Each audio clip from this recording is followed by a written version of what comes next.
Hey fellow Dota 2 fanatics, welcome to Gaming Basics, your one-stop solution for mastering the essentials.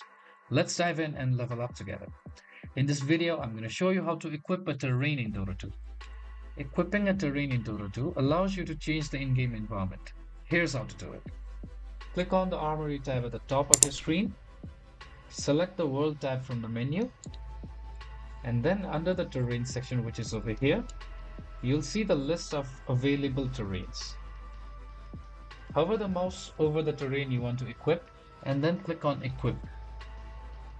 If you already own the terrain, it will be equipped immediately. If not, you will need to purchase it from the Dota 2 store. Once equipped, the selected terrain will be applied to your games automatically. If you found this video helpful, please give us a thumbs up. And if you have any questions for us, please feel free to mention us in the comment section down below. Also, don't forget to hit that subscribe button and ring the notification bell so you never miss out on our latest guides and tutorials.